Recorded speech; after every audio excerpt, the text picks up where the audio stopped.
Hey, good afternoon. Thanks for coming along today for the Monday edition. There used to be a TV show that at the very beginning of the show, the intro, they would say, the voiceover would say, "Do not try and adjust your television set. There is nothing wrong with your picture." Remember that? It was called The Outer Limits. No. Well, I was watching the Steeler game yesterday, and I thought of that because I was wanting to adjust my television set because there was a lot wrong with my picture. I mean, that was just, my eyes are, I think, still bleeding from what's happened yesterday. Tough loss, was it not? Horrible. Horrible. It may be the bottom. Oh, we hope. Well, we might not have reached it. how many games are left? 14? Well, yeah, 14. Will they pull Ben? Mason Randolph? Rudolph? I Rudolph? feel like they could, but would they? Yeah. Why not? What do they have to lose? I mean, out of respect? Well, I mean, he's a Hall of Fame quarterback. Doesn't matter. I'm just They're losing saying. week after week after week after I'm not week after advocating a position at this point. I'm still in despair. I got to be honest. Thank you. I mean, you two, Christy and Kath, chimed in. You know, we were making our picks before the season. I was optimistic. I thought they would have a winning record. Right? I was. Yeah, You two less so. I kind of accepted the grief of it before we even got underway. How much did you watch?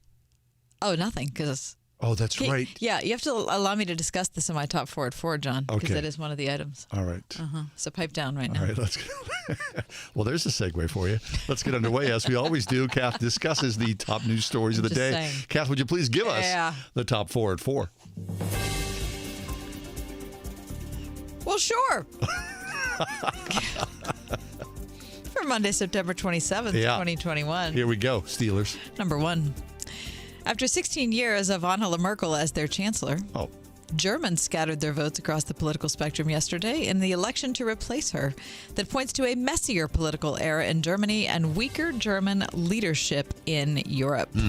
According to the front page of today's New York Times, the center-left Social Democrats apparently have a lead of 1.6 percentage points.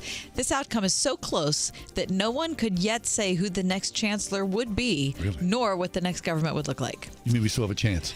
Yeah, it could be the three of us. Okay, all right. My German's bad, though. The only thing that seemed clear was that it would take weeks, if not months, of haggling to form a coalition, leaving Europe's biggest democracy suspended in a kind of limbo at a critical moment when the continent is still struggling to recover from COVID-19, as we all are, right? Plus, France, Germany's partner at the core of Europe, faces divisive elections of its own in the spring. For over a decade, Angela Merkel was not just Chancellor of Germany, but effectively the leader of Europe, steering her country and the continent through all sorts of crises, and in the process helping Germany to become Europe's leading power for the first time since 2 world wars. Right. Number 2. Are you ready for this? Yep. In 2004, which wasn't that long ago, 16 years ago? 2004? 17 years? The cost to travel the turnpike from Ohio to New Jersey, like the full length, was just over $21. Today, the same trip is $47 if you have Easy Pass, and if you don't, it is $95.30. Yowza. The Trib reports that while experts agree the constantly increasing tolls on the turnpike are worrisome. Worrisome? Worrisome is what I was. That's not how. How about rip-offs? Exactly. Like abject theft. No.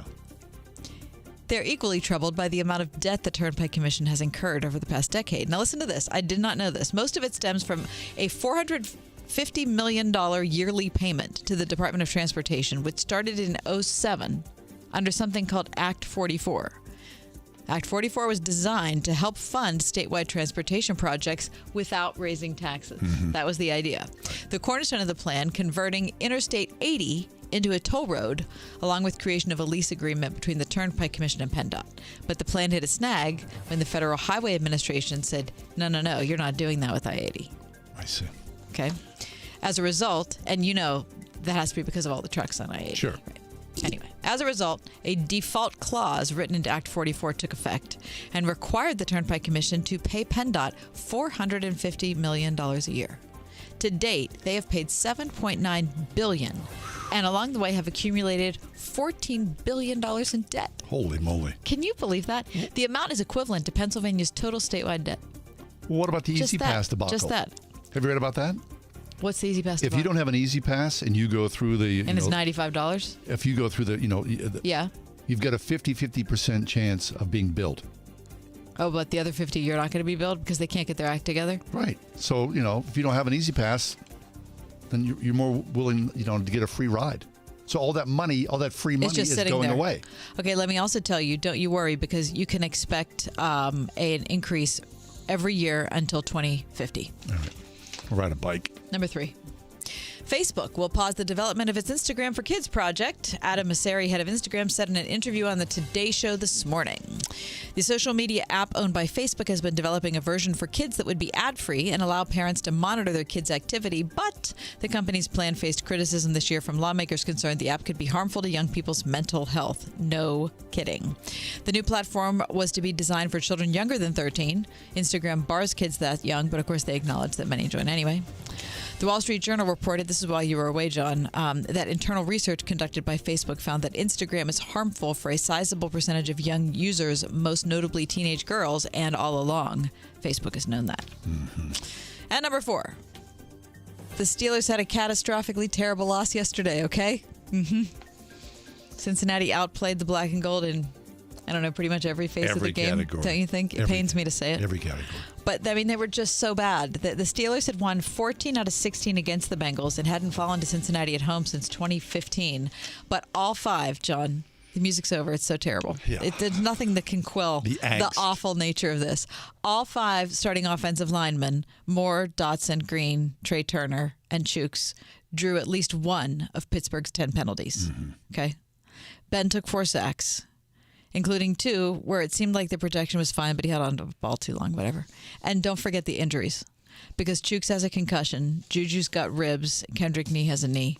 And the best thing I can personally say about this loss is that I couldn't watch one moment of it because I canceled cable. So I listened to it on the radio, and that was bad enough. That's How your bad are top the Steelers? 4 at 4. How bad are they? Well, they have the single worst rushing offense in the entire NFL. Steelers are so bad, I tuned on the Pirate game yesterday. Oh, I'll tell you something right there. That's really bad. Okay. Pirates, when I came in here, were losing to the Cincinnati Reds, I believe, 4-0. What? They're playing That's right a now. shocker. I know. The Can you headline. believe they're losing? Yeah. What the We're heck? in a bad way Let's right go now. Pens. Okay, Yeah, give me but- something. Yeah, but Malkin's hurt. How about Pitt? Okay. Well, okay. Penn State? Don't even get me started. The Pitt thing was so WVU. stupid. 77 points because you're trying to make up for last week? I don't know. Get out of here. Going to the White House next.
Every Monday, we start off the week by going to the White House. Greg Clugston joins us. Greg is the SRN News White House correspondent. Hey, Greg, how are things? John, Kathy, hi. I'm doing well. Good to be back. Yeah, it's been a while. Terrific. We missed you. Yeah, we're glad to hear from you. And don't you worry, because before you leave us today, we're going to talk about the most motivational workout song of all time. Come on, Greg. I just want you to look forward to that while we talk about Wow, I'm looking forward. the goings on. Let's fast forward. Come on. I can't wait. No. Seriously, we have to do our work first. It's a big now tease stop right it. there, Okay. Greg. So a big week for the president's economic agenda. Tell us what we can and what he can expect. Yeah, so this bill, this huge pack, actually there are a couple of different bills. One of them is the bipartisan infrastructure deal that was agreed to several weeks ago in the Senate. And it's about $1 trillion. And so it has the support to win passage in the Senate. The problem is liberals in the House, liberal Democrats in the House, they don't want to vote on it unless the House passes first the $3.5 trillion package that the president wants to get approved. So it's a battle not only between House and Senate, but there's a lot of dissension within the ranks of the Democratic Party, especially on the House side. So it's really interesting. The Democrats control the White House and both houses of Congress, yet the margins are so small, there's very little wiggle room to get the president's package through if there are only a handful of Democrats who are raising their hand to say, not so fast. So that's what's at stake, and we're going to be seeing a series of votes on these measures this week. I see. So essentially, then, the Democrats are just, eating themselves, yeah? We have seen that. Now, whether or not Nancy Pelosi, the Speaker of the House, can kind of whip everybody into shape, and she's, putting forward, as you might expect, an optimistic, viewpoint, saying, give us a few more days, we'll get this thing done.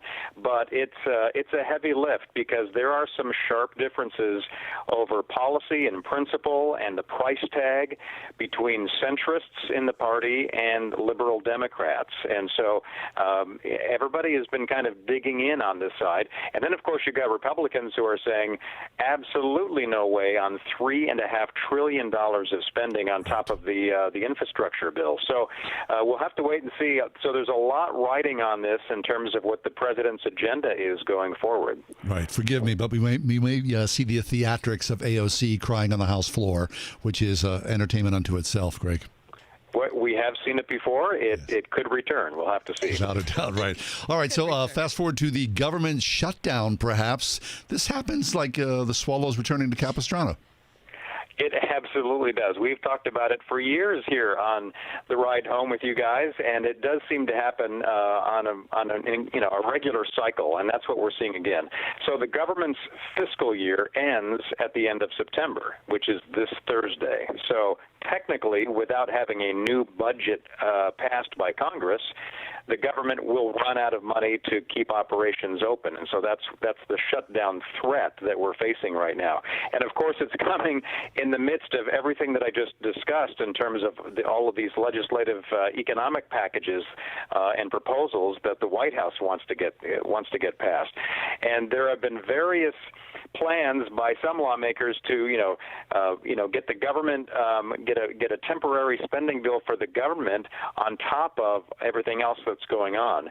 And Republicans don't want to see that attached to something else that they don't want to vote for. They want to see just a bill to temporarily extend the government to prevent a government shutdown. So that's happening. And then, of course, we're just a few weeks away from the debt ceiling that needs to be raised, and this is also sort of a cyclical kind of problem that Congress runs into.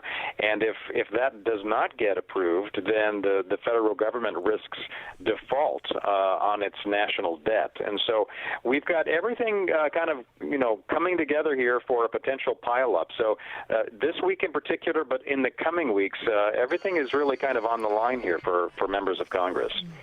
Greg Clugston with us, SRN News White House correspondent. Okay, so let's talk about a Twitter war that many of us have watched between Liz Cheney and former President Donald Trump. And George W. Bush is now in the center of it as well. Tell us about this curious argument going on. Well, Congressman Cheney, as you may remember, did vote to impeach Donald Trump back in January, and she was one of a handful of Republicans who did so. And Trump he has her at the top of his list of revenge in terms of trying to get her kicked out of Congress, in terms of trying to stop her from getting reelected. And so he has endorsed Cheney's challenger in Wyoming in an effort to keep her from going back. Well, just a few days ago that George W. Bush is going to be attending a fundraiser for Cheney in Dallas in a couple of weeks. And so it's really interesting because here you have Cheney being, attacked essentially by Donald Trump, but supported by George W. Bush. And that whole scenario really reflects where the Republican Party is right now in terms of two different factions of the GOP, those that are on board with Donald Trump and those who are not. So it's going to be an interesting race to follow. Yeah. And again, it's indicative of where the party is right now in many ways. Yeah, so the former president has been saying nasty things about Liz Cheney on Twitter, for a long time, but particularly over the last couple days. And Liz Cheney's response yesterday was, I like Republican presidents who win re-elections. Ouch. All right. So yeah, they're not. Neither side is holding back on this. They're probably not going to share Christmas dinner together. Now, George W. Bush, he's not on Twitter. He's probably not going to take this approach. But when it comes to Cheney and when it comes to Trump, they're both ready to go and fight as need be. All right. Well, it will be an interesting showdown as we loom closer to this. All right. Let's talk about COVID, because that's not controversial at all. Right? I always like to talk about that. Sure. So today the president received his booster shot, which I think for people who have already had 2 shots and they want a third, it's in the pipeline somewhere out there. Right, as long as it's Pfizer, because the recommendation is for the Pfizer vaccine only so far, and that may change in the next few weeks in terms of affecting Moderna and possibly the J&J vaccine. But Biden had received the Pfizer vaccine, and he's over 65, he's 78, so he qualifies under this recommendation from the regulators that he can go ahead and get that third dose, the booster shot. And of course, not only those who are 65 and older, but those who have pre-existing medical conditions, some of the frontline workers in hospitals and nursing care homes, those workers can also go ahead and get that third dose as long as they're 6 months past their previous dose of the Pfizer vaccine. But the president had promised, the White House had promised, that he would be rolling up his sleeves in front of the TV cameras and with reporters looking on, and that's what happened earlier this afternoon at the White House as an effort to say, look, it's safe and it's effective, and I'm going to go ahead. He said that he didn't have really any sort of side effects from either of the first 2 shots, and he was pretty confident he'd be feeling okay after this one as well. Of course, all of this comes with, the push for mandates by the president affecting not just federal workers, but also companies that have 100 or more employees. And various states now are also putting in place mandates for certain workers. New York, for example, today having the healthcare workers need to have at least the first of their vaccine shots, and if not, they're going to be out of a job. Wow. And that's really raising serious concerns about hospital shortages, staff shortages, because hundreds and if not more people could be affected by this in terms of losing their jobs and then not having enough people working to help people that are sick. Greg, I don't remember in my reading this morning whether it was the head of the CDC or the head of the FDA that was reported today to say that they realized that they'd really bungled the communication when it comes to booster shots. Yeah, there was. I think it was the CDC, but I'd have to go and double check as well. But I had seen a reference to that story as well. And the thinking is that there were several months ago, sort of at the end of the spring, early summer, there wasn't the concerted effort that the administration now, or at least the health officials, federal health officials, really believed was was the best path forward. And part of it is hindsight, because let's be honest, in the early spring we didn't really know about the Delta variant. Or at least we didn't know about whether it would become the dominant variant, and the kind of problems that it really has caused in terms of seeing that surge that we saw with the spike over the summer.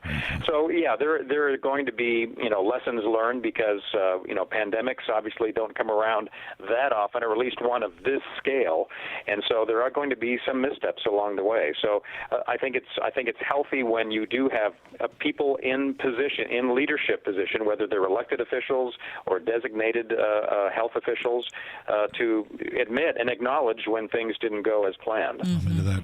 Greg Clarkson is with us, SRN News. He's the White House correspondent. Greg, are you someone who likes to go out and exercise? I do exercise, probably not as regularly as I should, but yeah, it's good to get out and get the heart pumping. Yeah. Is music part of your workout routine, Greg? It has been in the past. It hasn't been lately. I'm not doing as much running as I used to, but when I did run, I absolutely needed to have some music. Is that going, right? yeah. Motivator, soundtrack. Well, do you have any guess as to what, according to the Daily Mail, has been voted by, not voted by people, but actually experts at the University of Edinburgh have found, first of all, that a motivational playlist certainly helps in a workout, but there's one particular song which they think is the most encouraging workout song of all time. Now, these are the Brits, though. This is the Daily Mail. Brits. So there's a that's- difference. Well, yeah. But we're Westerners, so we kind of share our music, right? The Beatles. Okay, it's not the Beatles. Okay, you have any? I wouldn't think it's the Beatles. Wow, best workout song of all time. Oh wow, I'm probably drawing a blank. I'll Rocky? tell you first. That's a very good guess, Rocky. This song was featured in Rocky 3. Oh, well, this has to be Eye of the Tiger. Hey, bingo! Oh, Greg! Very nice. Ding, ding, ding! Bum, bum, Okay. bum. Yeah, that's good. Mm-hmm. I mean, I guess that'll get your heart pumping, wouldn't it? Mm-hmm. That's a good one, and it's also great, when you're putting together a video montage of working out and lifting weights and Right. running. Oh yeah, all that because that's stuff. what I like to do with my workouts: put together video montages of me doing Yeah. it. Would you like to know the other things that the University of Edinburgh listed in their playlist? Sure. Absolutely. Along with Eye of the Tiger, you might want to include in your playlist "No One Knows" by Queens of the Stone Age. I don't know who that is. I don't know who that is. Christy's 27. do you She know- knows. I have no idea. Okay, Okay. great. How about "Run This Town" by Jay-Z? I don't know. Okay. Greg, you know it? I know that one. Okay. And, I know Jay-Z, but not that song. no. okay. And "Power" by Kanye West, which I know. I don't know. I know that one. Okay. Okay. So if you include Eye of the Tiger and those items, apparently it's going to kick your whole thing into high gear. I don't think so. Wow. Well, what's interesting is I don't have Eye of the Tiger on my most recent workout list, but it's dominated by 80s music, I'll tell you. And that Is tells you it? how old I am. So. Yeah. Really? Get some Hall & Oates on there. I can't go for that. No, He's no got can Maneater do. on his playlist. Greg, you want to share any of the other items that you seem to remember on that list? On my 80s playlist, I think I had some Huey Lewis and the News. How's Hey, that? great choice. Excellent. I had I probably had something like the Van Halen. Oh, sure, of course. You know, It's the 80s. You should have Aerosmith on there. I mean, that's just my vote. Oh yeah, sure. Mike and the Mechanics. Oh, You know, Mechanics, Mike that and the was a great Mechanics. kind of an offshoot of Genesis. Sure. Yeah.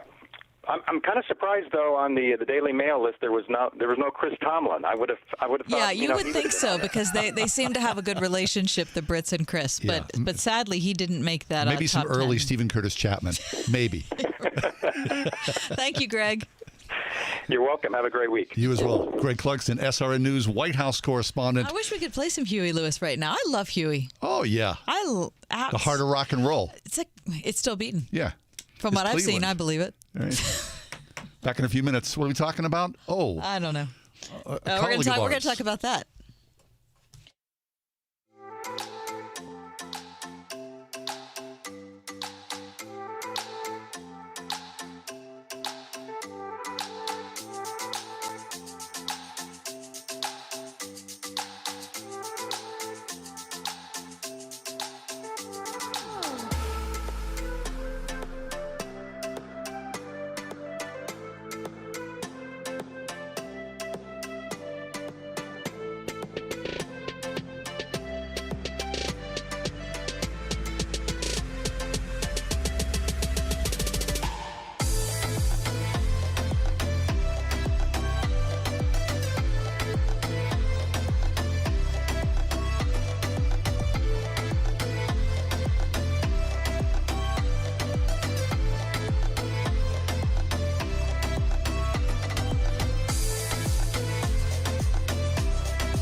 We are sad to talk about the passing of a colleague, a friend of ours who worked at Word FM for many years and then moved on to different outlets, KDKA amongst them. But Elias McMillan passed away last week at the very young age of 34. Elias leaves behind his wife and his baby boy. Baby girl, sorry. And just shocked by the passing of Elias. We knew that he was ill, and he had put up a really good fight against cancer, but the word came down late last week. Tomorrow will be his funeral. Yeah. Elias passed away on Wednesday, and he was such a gentle person. He really was. And we worked opposite shifts, right? So he'd work at night, and so we would kind of see him on our way out. Or you see him on the weekends. Or on the weekends, yeah. Right. So we never worked with him. He never produced our show. He was producing other people's shows. But just such a terrific guy. And then he left here and went to KDKA, where he worked at KDKA and he worked at The Fan. And his wife, Asha, is lovely. And he has a beautiful little girl, Eva. And it's just hard to get your head around how sad life can be sometimes. Oh, my gosh. It really is. It's overwhelming. It really is. I mean, you expect, you reach an age and you go, oh, my friend passed away. But not until, you're in your 60s or so. But you think about a young man in the prime of his life and the equal opportunity crush of cancer in this world. What a hideous thing cancer is. I mean, can you imagine would there be a day that all cancer has been cured? God help us. I can't imagine that day would ever come, but Elias at 34, gone far, far too soon, and just a prince of a young man. Really, I think a lot of us here at the station, our friend Dan Wozniak, a good friend of Elias. People just all really over moved. broadcasting who loved Elias. And just, this industry can encourage people to be their worst because that's how they feel like they'll get ahead. And he just never bought into that. Just a really, really solid guy all the way around. Yeah. So family and friends are being received this afternoon and this evening, and then Elias will be laid to rest tomorrow. We'll take a quick break and step away. We come back in a few minutes. We're going to talk about the fake intimacy of algorithms with Chris Martin. Stick around. We're Pittsburgh's Christian Talk here on Word FM.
I'm looking to buy a pair of winter boots.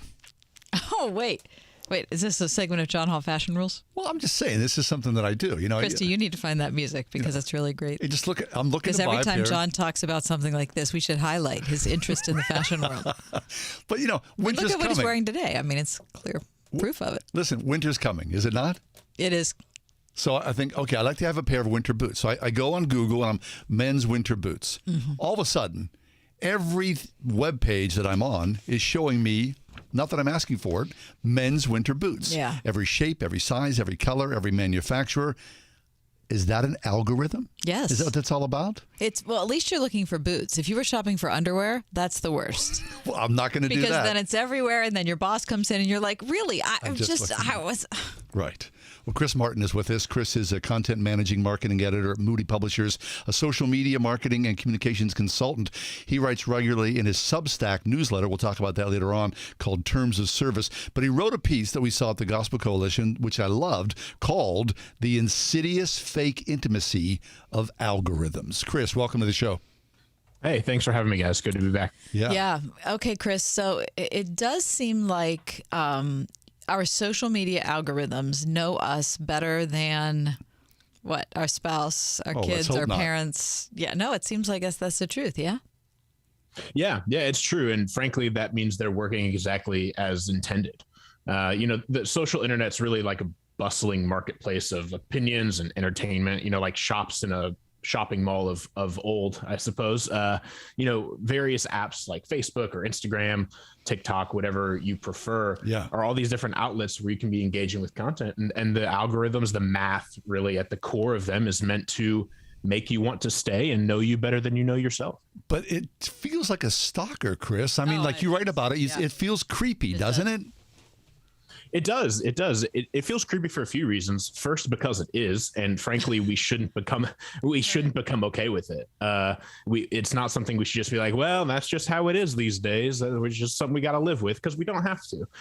But it's also kind of creepy because it can be the sort of truth-telling mirror that we don't like seeing because it can reveal the truth about us, truth that we often even try to hide from ourselves, truth about things we browse on the internet, like you guys were just joking about shopping habits, or that's an algorithm in its own right, as you said, shopping habits or video watching habits or listening habits.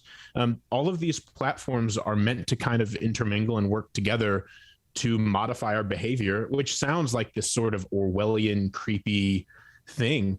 But as Neil Postman said in Amusing Ourselves to Death, which he wrote in 1985, we're all afraid of this Orwellian future where the government makes us do things we don't want to do. But really, we should be more afraid of what Huxley described in his Brave New World, where we kind of bring it upon ourselves. We're all carrying these things around in our pockets willingly, and they're changing us. Right. I mean, think about what Amusing Ourselves to Death was written in the 80s, before there were phones and before there was streaming and before we had like all the information in the whole world available at our fingertips. I mean, it's incalculable, really, how much our digital world has changed who we are. Oh, my goodness. I think I write toward the end of the piece that while we think we're consuming online content, it's really that content is consuming us. We watch goofy videos of cats falling off furniture, or we watch, heartwarming videos of friends reuniting who hadn't seen each other in a long time, maybe after the pandemic. I remember seeing a few videos like that or things like that. And we think, man, isn't this just so heartwarming? And we just kind of mindlessly scroll, and we don't really think about, we're so consumed with the content we see and the things that we see on our screens that we don't often stop to ask ourselves, what is scrolling doing to us? Forget the content. Look a little bit deeper than the content for a second. And what is scrolling doing to us? And frankly, in regard to the piece that I wrote that we're talking about, the math that's kind of undergirding all this stuff, that's delivering this content to us, what's it learning about us and reflecting to us? And then what does that mean? How should we be more forthright about who we are or what we're doing? And I think that's important questions we should ask. But again, we just get so consumed with the entertainment. We're just, as Postman sort of said, we're so interested in being amused that we just don't really stop to ask questions. It's so heinous and so dangerous. Okay, so Chris, take a sidebar. What essentially is scrolling doing to us, right? Because I'll do it. If I can't sleep and it's 3 a.m., instead of me turning on the light and reading my Bible, I'm scrolling with one eye open looking at Twitter. Or how about just closing your eyes? Yeah. Yeah, right. Yeah, scrolling is doing so many things to us. I think it's, it affects everyone differently. I mean, to your point, scrolling is only going to make it harder to fall asleep. So I try to do what I can to keep my eyes out of my phone right before bed. But it's changing how we think about beauty. And what we think about what it means to be beautiful or physically attractive. I mean, tons of research just came out, internal research that Facebook did on Instagram and how it's affecting young people's views of their own bodies.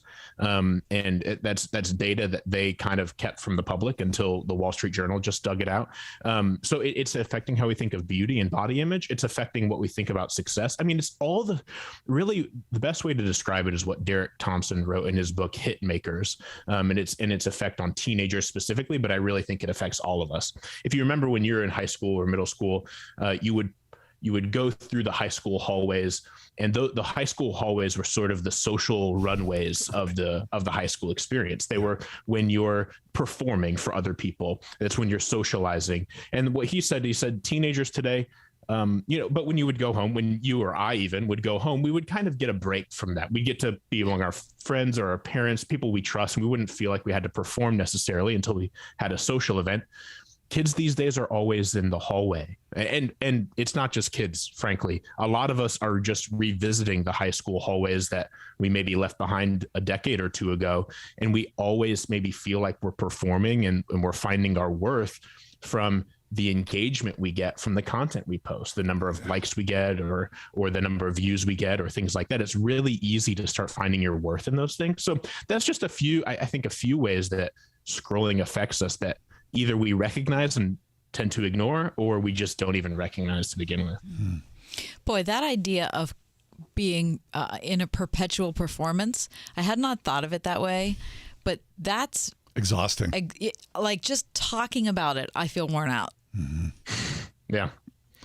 So then, it's really, I think, not to use an overused phrase today, but I think it's a pandemic. It's creating a pandemic of loneliness and mental health issues that I think we're seeing start to play out in some data. Okay, so then if an algorithm is a reflection of ourselves in some way, right? Mirror, mirror on the wall. And especially as believers, then what do we do? I mean, you just can't, or I guess you can, but most of us will choose not to separate ourselves fully from any form of social media. So as believers, is there, a better path ahead? That's a really good question. In all of my writing, I do a significant amount of writing on this stuff. I'm not the sort of modern Luddite where I think we just need to dismantle all internet or social media and never use it. I think it's you didn't look Luddite to me. No. I mean, I have but here's the thing is I have Sunday conversations with my 85-year-old grandmother every week. She's never used the internet in her life, but she'll tell me what her friends saw on Facebook. So it's really inescapable. Yeah. It's totally inescapable. So I don't think logging off is necessarily the only answer. I think intentional engagement. I use this phrase a lot, either when talking about this or even when talking with students in the student ministry I help lead. I think we need to be aware of our default mode. There's the old joke about the moth who finds himself in the podiatrist's office, and he's like he's sharing all of his deepest feelings and darkest thoughts, and he's like, "Why'd you show up here?" He's like, "Well, the light was on." And so we just have this tendency to drift toward whatever is interesting without asking any questions. And I'm just interested not in us leaving social media, but just in not assuming that the newest thing is necessarily necessary for us, and maybe just being more intentional and asking more questions of the platforms that we're using. So that's interesting. As you were talking, I was thinking about when I've crashed and burned. and Wayne, I've had success, kind of, and what were maybe the parameters that I set up? You mean in life? No, I was thinking in particular about social media, but thanks for making it global. I wasn't sure. Wasn't sure where you were headed there. I was thinking particularly about having kids. When my kids were growing up, what didn't work and what worked. And the thing that I keep coming back to is we instituted this thing when my kids were in high school, which is that each night, like each kid could come up with something they saw online that they shared with all of us that we could all watch together. And what that introduced was the question, first of all, like this is a communal thing that we're doing. And it just kind of introduces into your head the fact that you're not you're not serving just yourself when you're online. Right. I felt like that was helpful. Yeah, I think that's great. I think that's a great practice. And I think that's I'm a new parent myself. My daughter's 18 months old. So we've not had to navigate this, but I'll tell you, already I wrote last week in my newsletter about we're not posting pictures of her online. There's a few reasons we're choosing to do that. And I don't say that to be judgmental of people who do, but I think it's just a matter of why are we doing this? And it's always about asking the question. Neil Postman, I cite him all the time. He's a big influence, but he often asks a question of any new technology. He said, the first question I always ask is, to what problem is this new technology a solution? And I think we should always be asking, to what problem is this social media platform a solution? Is this YouTube channel a solution of anything we're engaging with? So yeah, man, I think, Kathy, the point you made about making it a communal experience, and that the time you spend on your phone is not a solo enterprise. It's not a solo sport. It's not something you're just doing by yourself in your bedroom or on the bus or whatever. So I think being communal, I think limiting screen time is not, a lot of people like to put that as a Band-Aid over everything and just say, well, if you just limit your kids' screen time to an hour a day or half an hour a day, it'll fix everything. Nah, I not really. I do think limiting screen time is wise, not only for children, but for adults. I do it for myself. And so I think that's a good step to take as well. I just think the community piece and having constant conversation, having open lines of communication about it's really good. Very good. We're talking with Chris Martin, the insidious fake intimacy of algorithms. All right. So on that same vein, Chris, we hear today that Facebook's saying, well, we're not going to move forward, at least not for now, with Instagram for kids. I didn't even know that was a thing, Instagram for kids. Yeah, and they're really positioning it. They're really positioning it as a sort of remedy to kids who are signing up for Instagram but lying about their age. So I think you have to be 13 to use Instagram. And so what Instagram's case has often been is kids under 13 are using our app. They're just lying about their age, which, I remember when I was in high school and Facebook was coming about, I remember middle schoolers lying about their age to get on Facebook. So that's not it's not a new thing. But they kind of presented it as, well, we just want to, in an effort to keep people from wrongly using Instagram, to keep kids from getting on before they should, why don't we create this standalone app that would have more privacy or parental constraints and controls and things like that? And frankly, Facebook, who owns Instagram, has lost all kinds of trust in the last 5 years. With not only me, but with plenty of people, including parents. And there's just been, the Wall Street Journal did a huge dive into a lot of memos and emails, and they released them all last week in the Facebook Files, a series of articles where they talked about the body image thing that I mentioned before. And so Facebook has kind of said, you know what, maybe we shouldn't be proceeding with Instagram for children when there's just been a lot of data about how it's maybe not so good. Yeah, and not just the fact that there's data that was released saying the social media is bad for kids, especially young girls, but that Facebook knew that all the time.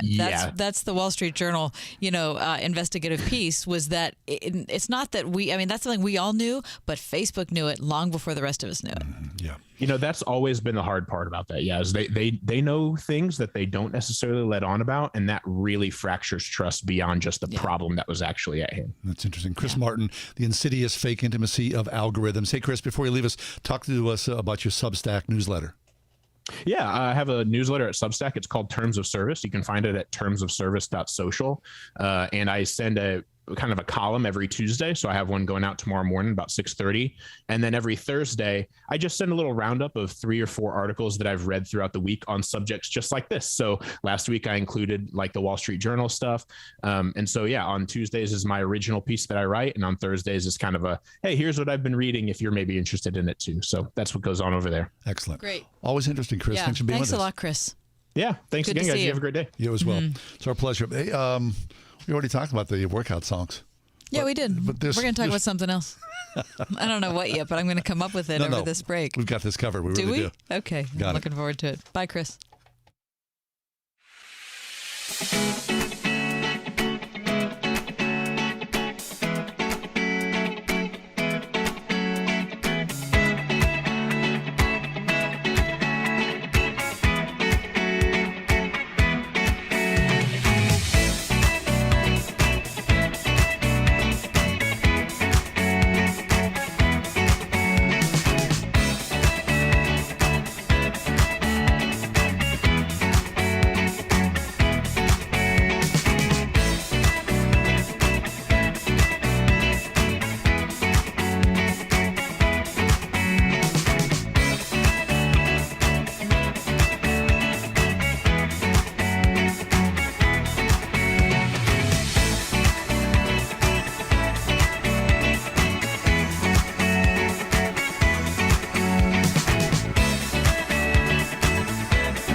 Hey, Word FM is throwing a party. It's our 15th annual Pastor Appreciation Luncheon coming up October 19th. It's going to be good. Very good. It's the Doubletree Hilton in Green Tree. And if you're a senior pastor or an associate pastor and your spouses, it's free. Come on out and hang out. It's a really good time. Jack Graham, you may know from the PowerPoint show that airs here on Word FM. He'll be the keynote speaker. Special musical guest Vicki Truitt is there as well. We're going to be there, and we hope to see you. We're going to be doing a song, right? Me and you. Right. We'll do a little song. It could be like Stephen Eady, right? I don't think it's going to be anything like Stephen. All Eady. right. Could be Captain and Tennille. I guess so, right? I wear a little hat. Marilyn McCoo and Billy Davis Jr. Oh, that's very nice. You don't have to be a star. Fifth Dimension. A star baby to be in my show. Anybody else? Anybody? The Carpenters. That's sad. No, it's okay. No, I want to keep going. Don't come because we're not going to. It's the Pastor Appreciation Luncheon, 15th annual. DoubleTree by Hilton, Green Tree, free event, wordfm.com. You got to RSVP. Just can't show up. wordfm.com/pal and sign up, okay? I mean, senior pastors, associate pastors, spouses are welcome as well. It's always an excellent event. We hope to see you there. Peaches and Herb. Peaches and Herb. But no, Reunited, and it feels so good. no, I don't, none of those will be there, and we're not going to entertain. Really, we're not. We're just going to just say hello to you. We're not going to. No. Love to engage with the, and Christy will be there as well. Christy, this is your very first pal. This is. It's an extravaganza. I'll tell you that. I can't wait. We've had guys playing trumpets. Remember that? Oh yeah. Yeah. We've had fanfares. We've had all manner of instruments played. Right. We've had pastors wearing Steeler jerseys against their will. We've had children. Have we ever had pets? Any dogs or cats show I for the event? A do horse? not believe there's Nothing? been any pets. I'll just bring Milo. Oh, Come that on. would special be appearance by Milo. terrific. At the pal. He pastors you, Right. Right? so I mean, they do you should pet get it night at free. PNC Park. That's what I was thinking. Right, so they could do pet night at the pastor.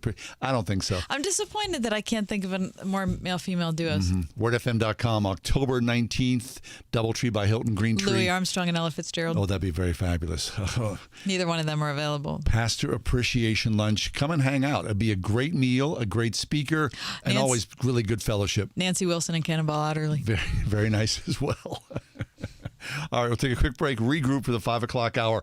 We're at Pittsburgh's Christian Talk, the Donnie ride and home. Marie. Oh, my goodness gracious. Heaven help us indeed.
Boy, it was such a beautiful afternoon yesterday. Wasn't it? As long as you weren't at Heinz Field. But we sat out in the backyard and read the paper, and there are often red-tailed hawks in our backyard flying. And I'll kind of like wave my arm to sort of, and then they'll circle overhead to see, should I kill that thing or By not? hoping that you'll die. Right. But I mean, They're not the most compassionate of creatures. no, they're just doing their job, right? Which is to feed themselves and their family. But it is beautiful to watch the gigantic. I mean, big birds, and there's big birds here. Oh, yeah, there are hawks outside our window. What are they? They're like, I don't know what they are. They're hawks, but I don't know what big black they're hawks. very big. yeah, they make the red-tailed Yeah. hawk look small by Yeah. comparison. They live on top of the building here. Anyway, the search for Kodiak, a Steller's sea eagle that escaped from its habitat at the National Aviary, has entered its third day. Aviary officials said in an update today that they continue to look for the eagle, which they believe is still on the north side where the facility is located. The aviary reported Sunday that the eagle's habitat seems to have been compromised. Well, I don't know. If you're an eagle like that and you get a chance at freedom, right, I would think that you'd be long gone. So is there a concern that the eagles won't survive? No, I believe that the eagles can fend for themselves, even though this eagle, has been in captivity for any number of years. I don't think they're worried about that. I just think they would like to have their eagle back. Although, can you imagine being in an enclosure all these many years and then all of a sudden being sprung free? Don't you think that Can he get his food? Does The he know idea- how to do that, or is I he don't know. waiting He's for been his at the menu. I mean, he's waiting for his servants to bring him his lunch. don't you think that nature would kick in? Or after He's been in there for 17 years. a long, long time, right? Yeah, I don't know. We have no spokesperson here from the aviary to talk about that, but or from the eagle community. right. But they're looking. If they say the National Aviary is saying that if you spot this eagle, and he's glorious. I mean, he's gigantic. First of all, that's his plumage looks like. Yeah, I remember him. We were at the remember that day we were at the aviary when fed the we were penguins. feeding penguins, which was super fun. Yeah. Yeah, he's very regal. He's a large bird. I was going to say animal, but a bird isn't an animal, right? No, right. Large, bird's a bird. Large, beautiful bird.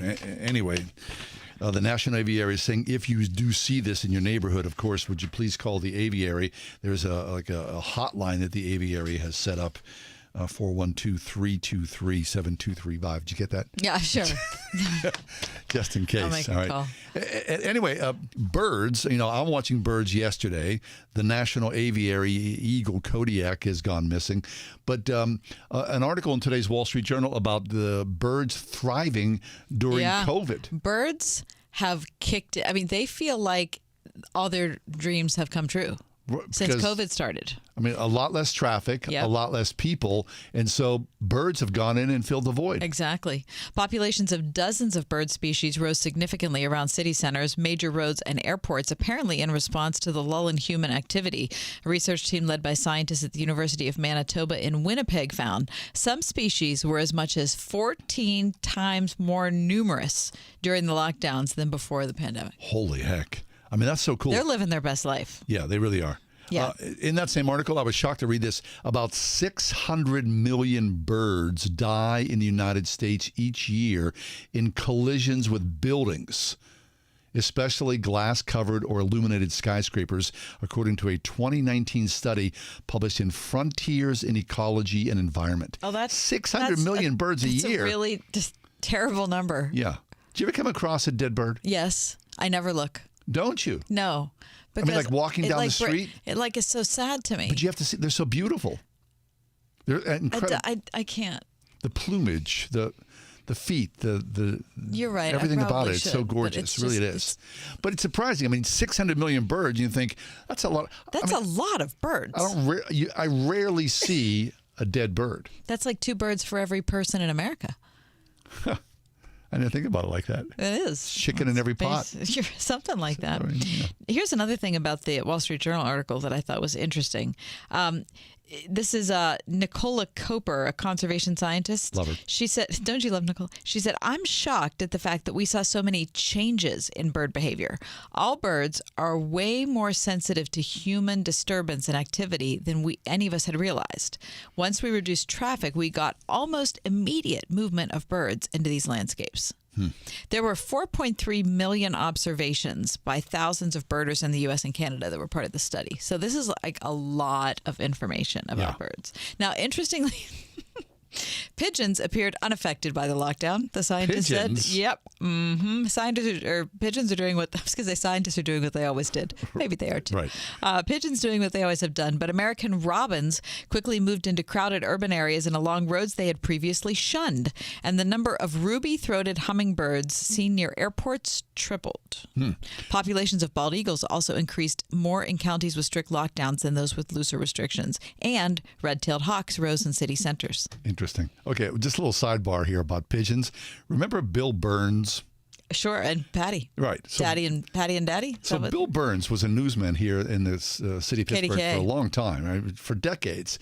He had this weird, sort of vendetta against pigeons. He would sort of do a kind of rant occasionally on the news about the pigeons in Market Square. And they made him mad? Yeah, it became a thing, right? Okay, how about people who look like birds? People who look like birds. Who would that be? You don't. Okay.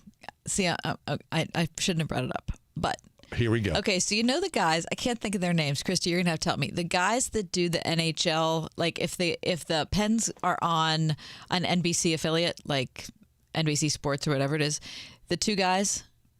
Pierre Maguire? Nope, not Pierre Maguire. The other two guys. The guys are in the studio. They look like birds. One of them does. Really? One of them looks particularly like a bird. Is it his hair? And he's a or good his guy. nose? I'm not saying there's anything. I'm not saying he's a bad-looking man. No, he's a very fine-looking man. He just is bird-like in his appearance. Really? As soon as I mean, it could be worse. I can't think of either one of their names. Is it the blonde guys? Nope. No. Dark hair. People- As soon as you see him, you're going to be like, "Oh my gosh, he does look like a bird." That should be like a Jeopardy category. What, People who look like birds for 200, please. It's kind of like, and maybe it might be NHL tonight. It's kind of like the people who end up looking like their dogs. That happens. Okay, if you were a bird, what bird would you be? I feel terrible that I don't really know Birds? I don't really know birds. You don't have a field guide to birds. I don't. I'm sad about it. One time I was with my nephew. He was a teenager, and we were out in Frick Park, and we were walking, and there was a bird watching group.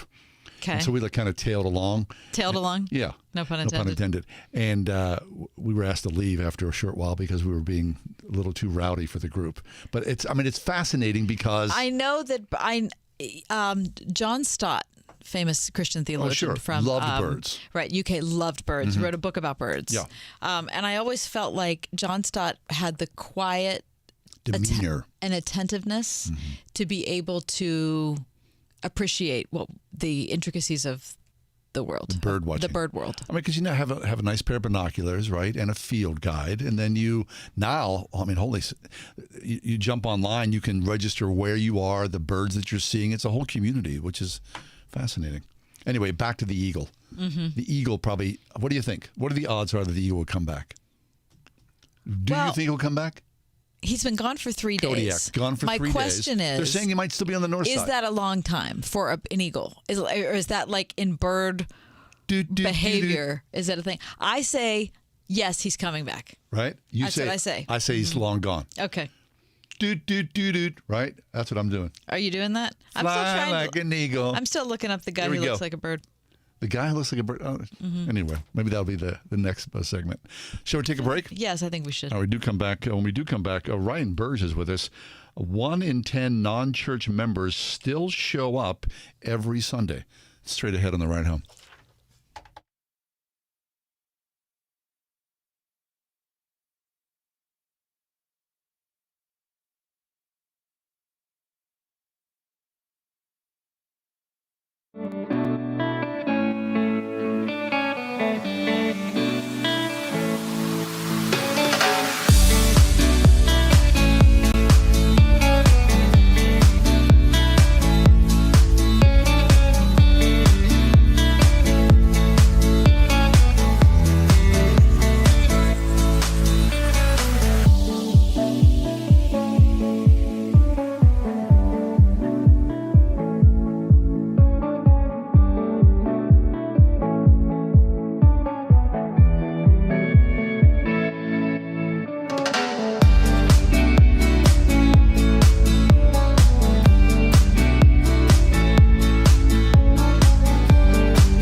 Ryan Bursch is back with us. He wrote a piece at Christianity Today called 1 in 10 non-church members still show up every Sunday.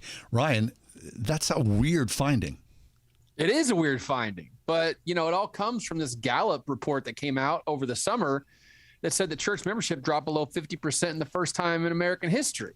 Right. And I started getting phone calls from every reporter from every outlet in America saying, what's going on? And I had to say, isn't that kind of an odd question to ask in 2021? Are you a member of a church, mosque, or synagogue? Because things have changed in the last 80 years when it comes to church membership. All right, so let's talk about why it's changed and what that means. And let me just say that The Ride Home is streaming live on YouTube at The Word Pittsburgh. We've got Ryan Bursch with us on YouTube. I'm waving to you, Ryan. How you doing? Hi, yeah, hey everybody. Always good to see you. All right, so let's talk about why it's weird. So membership in everything, it has declined. So, I drive past what used to be like a Moose Lodge sometimes when I go home. The fraternal. And the Fraternal Order of, or the Rotary, or the Kiwanis. Eagles, all of those things have declined. Boy Scouts, you name it. Like we could go on and on. So is this just a further proof that our faith in institutions has devolved, or is it the fact that we're too busy, or we just don't like anymore. people anymore? Yeah, all the above. Okay. There's a book that came out in the 90s called Bowling Alone by Robert Putnam. And the title of the book comes from the fact that Putnam tracked bowling league membership from about 1900 to 1980 and found that bowling leagues had dropped by 2/3 from the peak in the 1950s to the 1980s. Yeah, so the titles, we don't bowl in bowling leagues anymore. We bowl alone. And we, now we do everything alone, right? We don't join clubs anymore. I'm on the board of a recreation club here in my town. We have a swimming pool, and it's our job to take care of it. We cannot find 5 board members to join this board to be on this club. So we have a really hard time keeping organizations going. And churches are not immune to that. The other thing that's going on with churches is they stopped talking about membership a long time ago. A lot of these non-denominational churches just don't say, come forward and sign a membership card and we'll move your membership from your old church. That just seems like an antiquated, like your grandmother's idea of church. So they stopped doing it.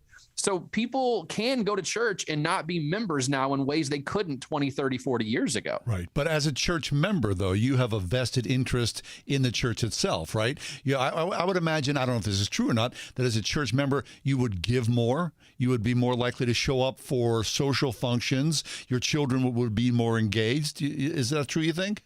All those things are true, but I think the movement now is to grow, especially for these newer non-denominational churches. Growth is really the reason they exist. And so the one thing they try to do consistently is make a very small barrier to entry. And if membership's a barrier to entry, they get rid of it. They're the kind of church that has church on Friday night and Saturday night and Sunday morning and Sunday afternoon. And they have kids things and they have, lights and sounds and all those things, which are great. The problem is if it makes it easier to get in, it makes it easier to get out at the same time. So a lot of these churches have a lot of people come, but then they leave and there's really no attachment they ever had in the first place like membership provides. Right.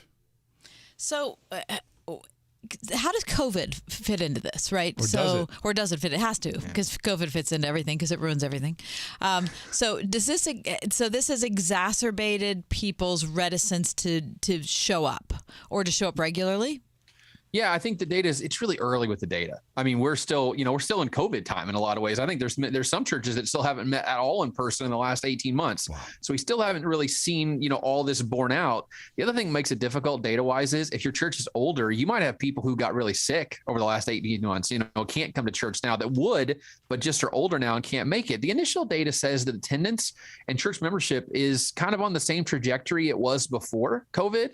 So it's hard to figure out what is sort of these macro level things going on in America with secularization and deinstitutionalization and what actually COVID accelerated. So there's some projects going on. I have friends working on this $5 million Lilly grant that's trying to figure out exactly how COVID impacted the local church. But that's a 3-year project where you have to talk to pastors, talk to congregants, do surveys. So we're not going to get the full answer to that question for a couple of years at least. I see. So Ryan, are there faith denominations that people are more tuned to joining as opposed to just non-denom?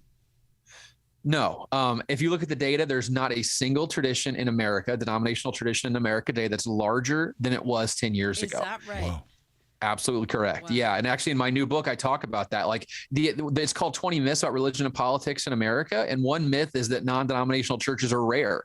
They're actually becoming mainstream more and more. About a quarter of all Protestants today are non-denominational. And they're the only tradition, not really a tradition, but you know what I mean? The only tradition that grew over the last 10 years. Baptists are down, Methodists are down, Presbyterians are down. I mean, every tradition's down except non-denominational. And if you look at the membership rolls of most of the established, the top 10 denominations in America, in some cases, they're down 30 or 40% from where they were just 10 years ago.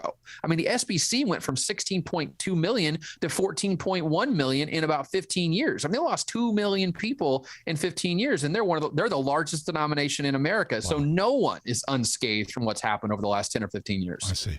So then, okay, so the church, America is more secular than ever before. Church attendance is down. Those things go hand in hand. What does that portend? I mean, what do you see? I see a future where there are many churches that close down because they can't get leadership. You know, they can't either afford a pastor. I mean, most churches now are going to part-time pastors or quarter-time pastors, you know, wow, to keep the lights on. But the thing is, we also need people to staff church councils, you know, elder boards, deacon boards, all those things too. And it seems like the younger generation, and I'll include myself in this, is just more reluctant to give away their time to organizations. I don't know if they don't see the return on investment or it's just a general predisposition to not join things. But we're going to see a lot of places close from lack of leadership going forward, especially as the baby boomers and older folks, you know, get older and are unable to do those things anymore. I don't see, you know, huge numbers of younger people stepping into that gap and really leading these organizations of the 21st century. Wow, to me, that's like the devolving of American society.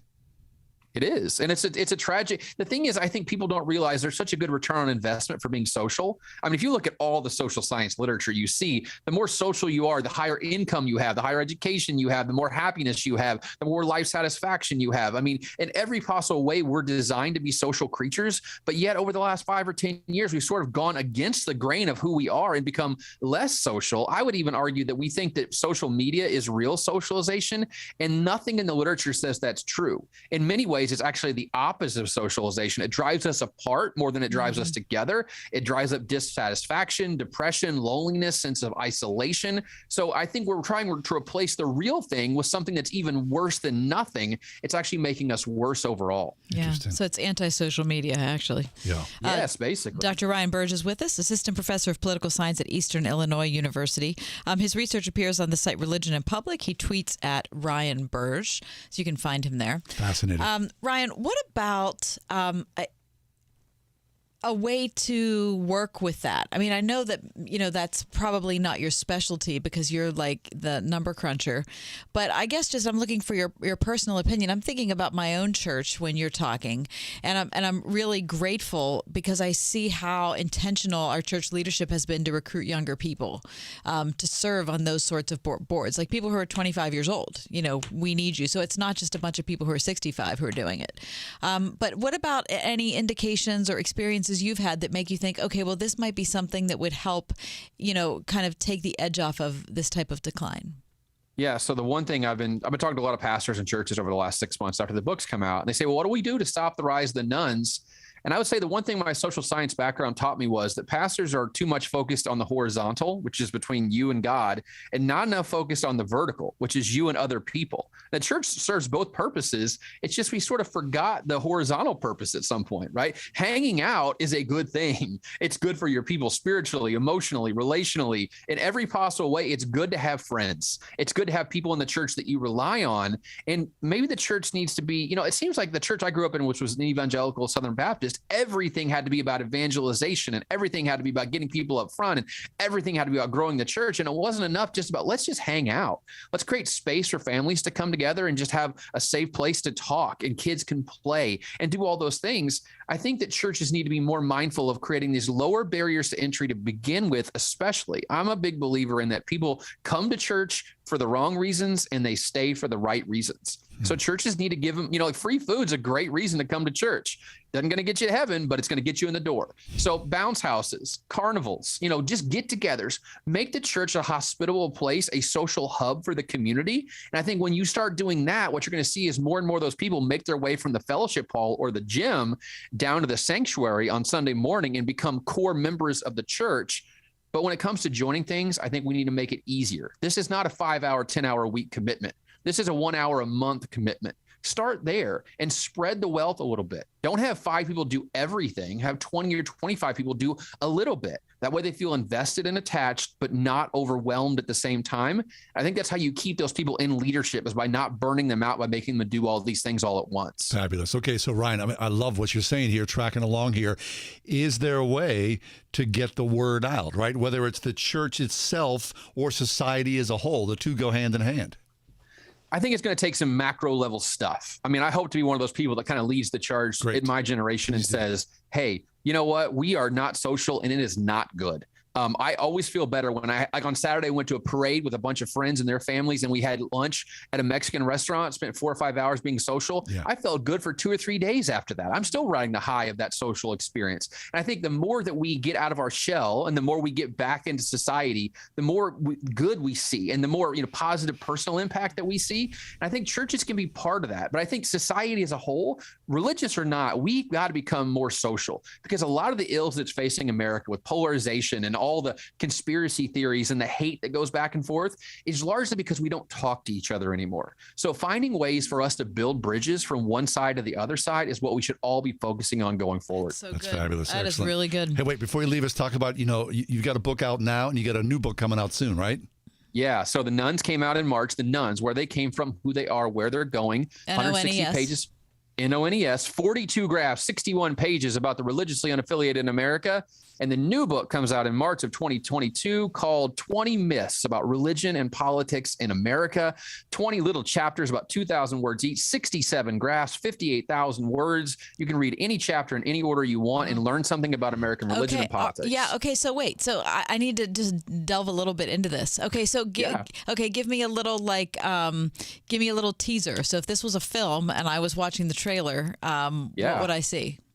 You would see the first chapter, which says that the myth is that evangelicals are in decline. They are absolutely not in decline. The share of Americans who are evangelical today is actually larger than it was in 1972. Wait, what? Now, yes, they're up. In 1972, only 19% of Americans were evangelical. Today, it's 22% of Americans are evangelical.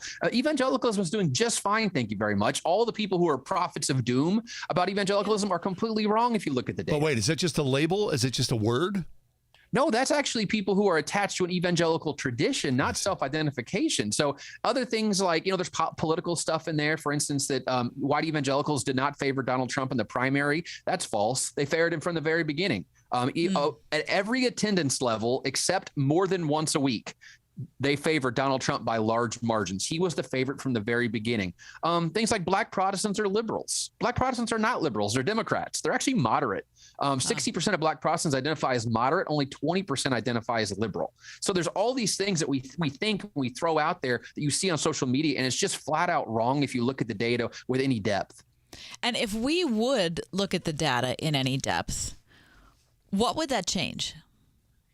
I think the thing in the book, I try to make this argument, is we should be more empirical, which is we should be less driven by anecdotes and more driven by data. And I think our brains are broken, and that one story can throw us off completely. Like I had someone say, seatbelts. I don't use seatbelts because my cousin got in a car accident with a seatbelt and it cut him in half and he died. So I think they're dangerous. If you look at the data, 10% of Americans don't wear seatbelts, and they constitute 90% of all the traffic deaths in America. So you are much more likely to die if you're not wearing a seatbelt than if you are. But if you hear one story about a seatbelt killing someone, your brain locks in on that, unfortunately, and forgets the bigger data picture. Okay, that brings us to the COVID vaccine. Yeah. You Right. should get the vaccine. Oh my goodness gracious. The data is exceedingly clear on the COVID vaccine. There is almost no side effects. We've vaccinated billions with a B, billions of people. And the number of deaths that we've attributed to the vaccine in America or around the world is 0 right now. Not a single attributable death to the vaccine. And 660,000 people died of COVID in the United States. The evidence is exceedingly clear. The vaccine is safe. It's effective, especially if you're in a high risk group, especially if you're older. You need to get vaccinated right now. There's no reason not to. So what does that mean? That means that we trust the story about my cousin with a seatbelt more than we trust the information that we read in the Wall Street Journal, yeah? That's because our brains don't work with data. We're not good at math. I think no one's good inherently at math. We like story. Story motivates And us. relationship stories, right? So as my cousin, right, that whole thing, I trust somebody that I know because this happened to him. The numbers are a different thing. Exactly. You hear that one story, someone have a bad reaction to the vaccine. You're like, nope, never again. But you don't hear the 150 million Americans who got the vaccine and went home and had a sore arm and got up the next day and did not die from COVID. I mean, that's the thing. We don't hear the negative examples, the things that don't happen. We only hear the things that do happen. And we have to constantly be thinking about what we're not thinking about, what we're missing. And if you look at the data, it actually kind of reorganizes and rewires your brain in such a way where you go, okay, you can tell me an anecdote, but I know what the data says. So you can't overwhelm me with one story. Very good. Hey, Ryan, before we leave us, tell us where people can find you and your book again. Yeah. So The Nuns, N-O-N-E-S, came out in March. You can buy on Amazon right now. You can pre-order 20 Myths About Religion and Politics in America on Amazon as well right now. You can follow me on social at Ryan Burge, RyanBurge. My website is ryanburge.net. Fascinating. Awesome. Ryan, always Thanks, Ryan. great. Thanks an awful lot. Thank you, guys. Have a good one. You as well. Good to see you. Bye. Ryan Good to see you Burge. guys. Hey, we'll take a quick break, come back. Does this make sense? That's up next.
Does this make sense?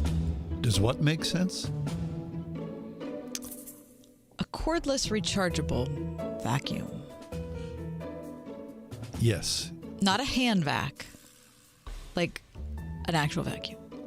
Oh, you're not a dustbuster? Mm-mm. Well, never having had a larger vacuum, I'll say this. The dustbuster, because I'm only using the dustbuster max 4 minutes. There's enough power. Mm-hmm.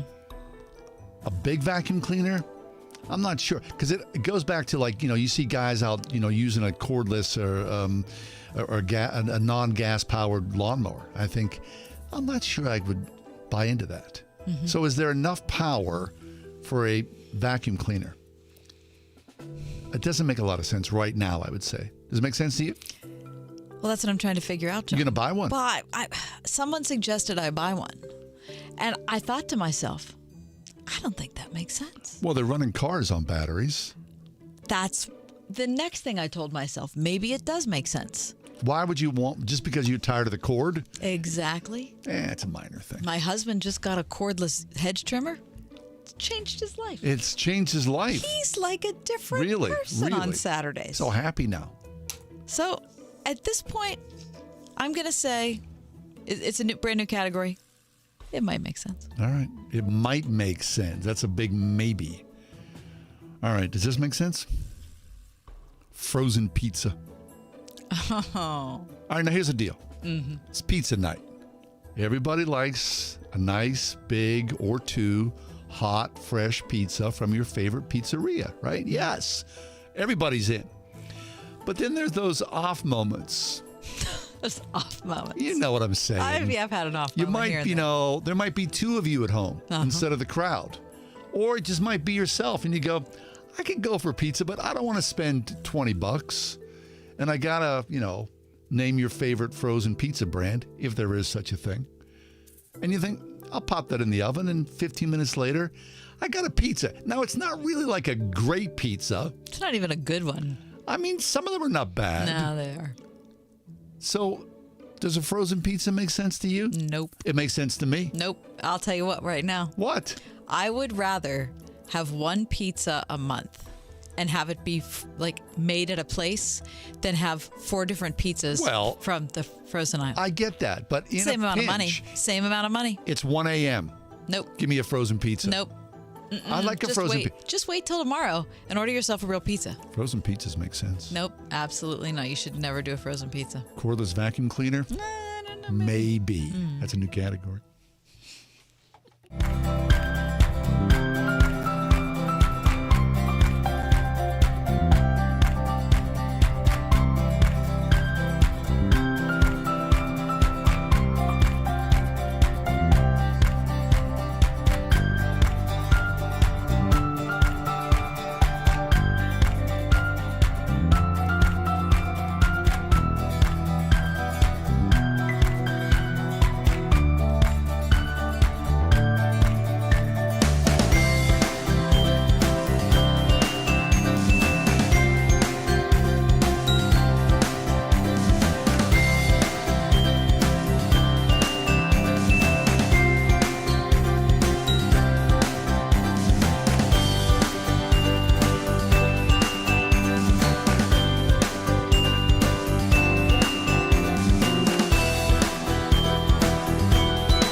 Okay, I was talking about this a little earlier in the show.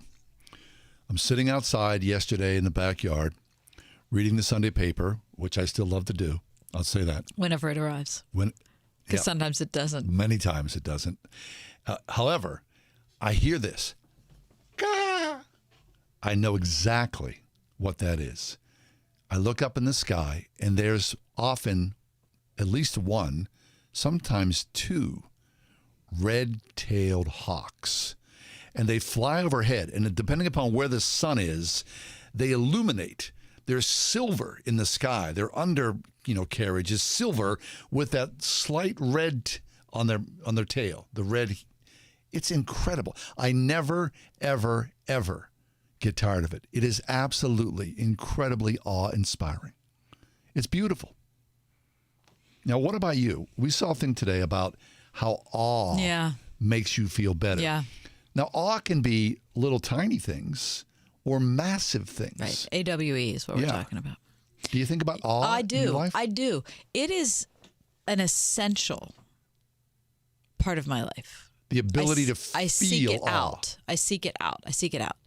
So last week before last, I was on YouTube, which happens in the evening when I'm looking for music, and I saw that one of my favorite all-time bands, which is a trio from Sweden called Dirty Loops. They had a new song out. Dirty Loops. Dirty Loops. They had a new song out that it actually wasn't particularly new, but I just hadn't seen it. And so I watched it. These three people, it's a keyboard player, a bass player, and a drummer. They are just absolutely unbelievable musicians. No kidding. It's just, They're Swedish. I just don't have words for how unbelievable they are. They're managed by Quincy Jones now, which gives you an idea of what kind of level we're talking about. But I watched their latest video.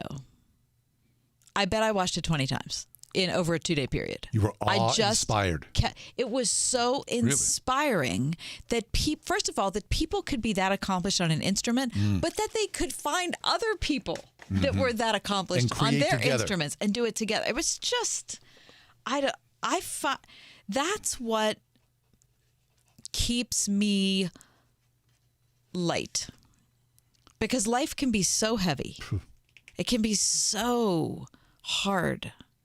But there are those moments when you're watching something like that you think, or yesterday, I sat down to listen to the Steeler game because I canceled cable. And thank goodness, because it's really a blessing, right? That I wasn't watching it. Yeah, right, of course. That I only had to, listen to it. But anyway, I was listening to the game, and my cat, Charlotte, came up to me.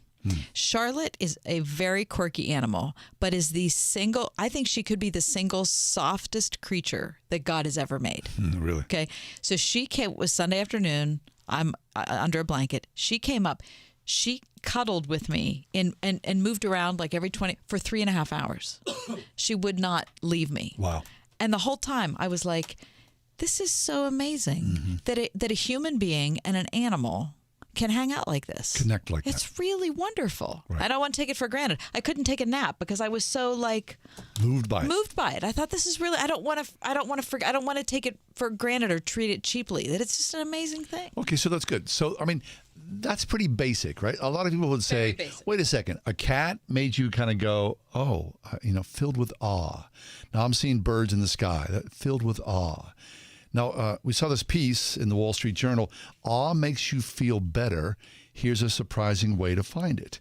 Now, in this piece written by a writer, Elizabeth Bernstein, she talks about the insignificant things. Like she brings out a story. Ted Meek, 71, a retired printing equipment salesman from Indianapolis, described feeling awe watching a young nurse tidy up his wife's bed and reassure him with her calm presence after she was hospitalized with acute pancreatitis in 2019. A caregiver fixing up your bed. I had almost that exact same feeling. That I'm so glad you brought that up, because when my dad was very ill, he was in the hospital, and he ended up having a heart attack while he was in the hospital, and he was transferred to the cardiac care unit, and he was very, very, very ill. And I went in when the hospital called and said what happened. So it was maybe 5 in the morning or 4:30 in the morning. And I walked into the room and he was still unconscious. But Sydney, I'll never forget her name, Sydney the nurse, was in his room. So it was just me sitting in a chair and Sydney and my dad there. And of course I was extremely upset. Yeah. Sydney had it under control. Do you know that people who give off that Right. she was very circumspect about what she was doing. She was very procedural about what she was doing. And just her we did not talk, but her presence made me feel like Everything's going to be okay? there was hope. Yeah. So the crux is, they're saying in this piece, is that you remembered, I see, you see, that when you feel awe, you should speak of it. You should name it. You should pass it along so that others are aware that awe exists every day, all day. We are surrounded by awe-like things. We think, awe is only required or only reserved when we step along the rim of the Grand Canyon. Right. But the fact of the matter is, when you go down and you start your car engine, that's awe-inspiring. All the people and all the science and all the craftsmanship that goes into that, everything that we're surrounded by. This moment, we're speaking to you in a microphone and we can't even see you, but we know that you're out there and we feel your presence back to us. This relationship, this exchange. When we see you in person at events, it does come back to us and we're giving to you and you're giving to us. That's awe-inspiring. That's incredible. Sunday morning at church that is filled with, from the second you get out of your car, the minute you get up in the morning, all those things that God has given us, the gift of it all. I believe on our deathbed, you clutching for final seconds of consciousness because life itself is so completely overflowing with awe. That's the beauty of what it is to be alive. U2's song Beautiful Day. Yeah. That's what that's about, right? It's about somebody who's dying and watching The minutia. amazing things, right? Just see, it's a beautiful day. Yeah. I couldn't be more basic than that. I don't know. Life's a gift, and it truly is incredible. And our Lord and Savior is the architect and engineer of it all, is he not? We'll step away. It's The Ride Home with John and Kathy. We're Pittsburgh's Christian Talk. We're broadcasting on YouTube, The Word Pittsburgh. Back in a few.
unbelievable news today, really. Oh, tell me. Unbelievable. Awe-inspiring?